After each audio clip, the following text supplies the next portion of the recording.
Assalamualaikum warahmatullahi wabarakatuh. Kami dari kelompok 11 izin mempresentasikan pembahasan kami yang terdiri dari saya sendiri Muhammad Nofal Baihaqi, Damar Maulana, dan Akbar. Assalamualaikum warahmatullahi wabarakatuh. Kami dari kelompok 11 ingin mempresentasikan konsep perancangan sistem pakar berbasis pengetahuan. Terdiri dari saya sendiri dengan Muhammad Nofal Baihaqi, yang kedua ada Damar Maulana, yang ketiga ada Akbar. Sistem pakar berbasis pengetahuan adalah sistem komputer yang dirancang untuk meniru cara seseorang pakar manusia dalam menyelesaikan masalah tertentu. Sistem ini beroperasi berdasarkan pengetahuan yang tersimpan dalam bentuk fakta, aturan, dan hubungan antar informasi. Dengan pendekatan tersebut, SBP mampu memberikan saran, diagnosis, atau rekomendasi seperti yang dilakukan oleh seorang ahli dalam bidangnya.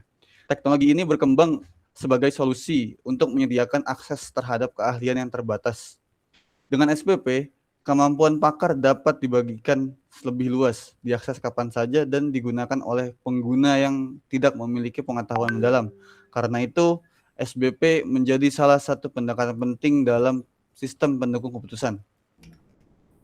Tujuan utama perancangan SBP adalah membantu pengguna dalam mengambil keputusan secara lebih cepat dan akurat.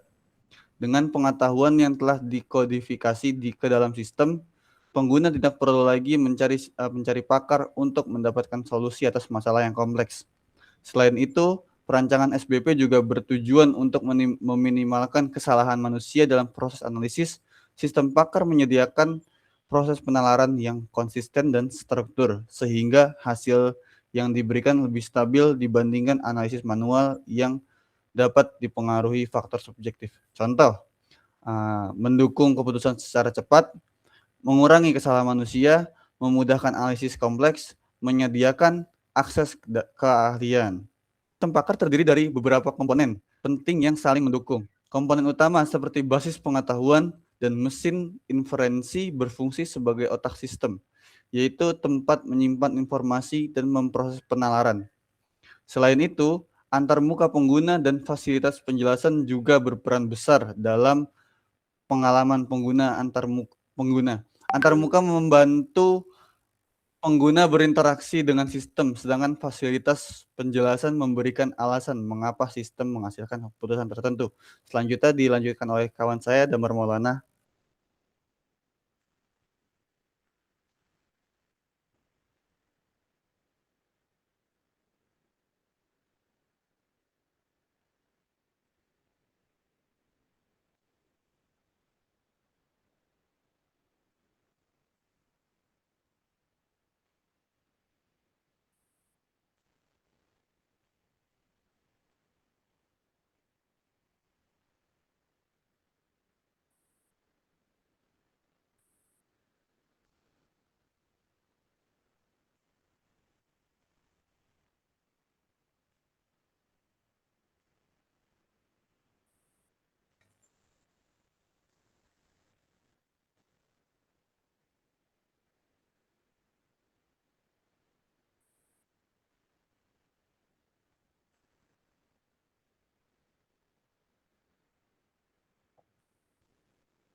Baik, saya lanjutkan. Antar muka pengguna berfungsi sebagai penghubung antara pengguna dan sistem pakar. Desain antarmuka harus sederhana dan mudah dipahami agar pengguna dari berbagai pengetahuan dapat menggunakannya tanpa kesulitan. Antarmuka juga harus mampu menyajikan informasi secara jelas, terutama pada proses input data dan tampilan hasil analisis. Tampilan yang rapi dan navigasi yang intuitif akan meningkatkan kenyamanan dalam menggunakan sistem. Fasilitas penjelasan adalah fitur penting yang memberi tahu pengguna bagaimana sistem menghasilkan tertentu.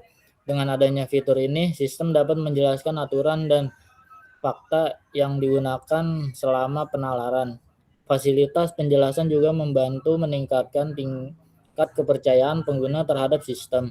Dengan mengetahui alasan dari keputusan, pengguna dapat menilai kesesuaian hasil dan memahami proses analisis yang terjadi. Pertama, menjelaskan proses sistem. Kedua, menampilkan aturan yang digunakan, membantu memahami keputusan. Yang keempat, meningkatkan kepercayaan. Sistem pakar memberikan jumlah manfaat dalam mendukung pengambilan keputusan, terutama pada bidang yang membutuhkan keahlian khusus. Dengan sistem ini, proses analisis dapat dilakukan lebih cepat dibandingkan proses manual. Selain kecepatan, sistem pakar juga memberikan hasil yang lebih konsisten karena tidak dipengaruhi faktor manusia seperti kelelahan atau subjektivitas. Hal ini membuat sistem berbasis pengetahuan menjadi solusi efektif untuk berbagai kebutuhan industri maupun penelitian.